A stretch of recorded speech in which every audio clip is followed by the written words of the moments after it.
Hello বন্ধুরা, সবাই কেমন আছেন? আশা করি অনেক অনেক ভালো আছেন। তো বন্ধুরা, আপনাদের সবাইকে আমার আরও একটি নতুন ভিডিওতে স্বাগতম। ভিডিও শুরু করার আগে বলে রাখি, যারা আমার এই চ্যানেলটি সাবস্ক্রাইব করেন নাই, অবশ্যই অবশ্যই আমার এই চ্যানেলটি সাবস্ক্রাইব করুন এবং কি তার পাশে বেল আইকনে ক্লিক করুন। তো বন্ধুরা, আজকে আমি মূলত যে বিষয় নিয়ে কথা বলতে যাব তা হচ্ছে গিয়ে আপনাদের কম্পিউটারে উইন্ডোজ 10 যারা ইউজ করেন তারা অনেকেই বলেন যে দিস পিসি নামে যে অপশনটি আছে এই অপশনটি আপনারা খুঁজে পান না উইন্ডোজ দেওয়ার পরে, বা হঠাৎ দেখা যায় এই অপশনটি ডিলিট হয়ে যায়।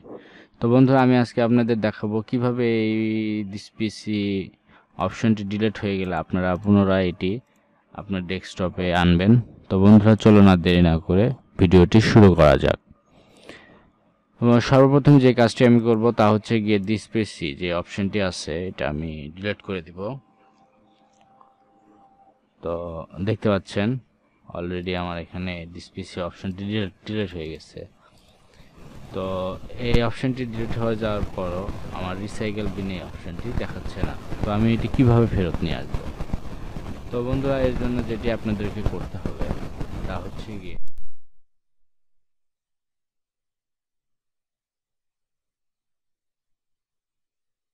এরপরে সেটিংয়ে যাবেন, সেটিংয়ে ক্লিক করবেন। সেটিংয়ে যাওয়ার পর এখানে একটি অপশন দেখতে পাচ্ছেন পার্সোনালাইজেশন। তো বন্ধুরা, এই অপশনটি আমি ক্লিক করলাম।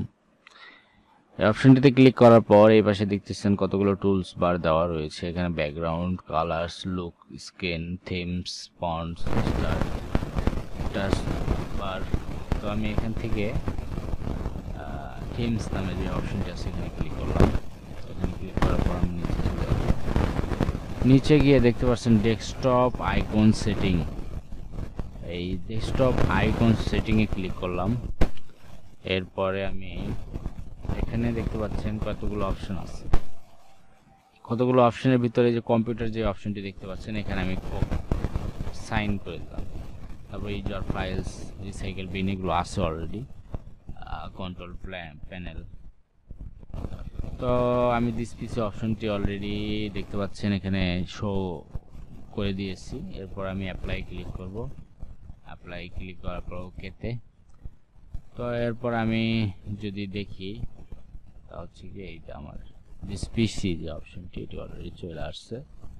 তো বন্ধুরা, এইভাবে আপনারা চাইলেই আপনাদের কম্পিউটারের যে দিস পিসি অপশনটি রয়েছে তা ফেরত আনতে পারবেন।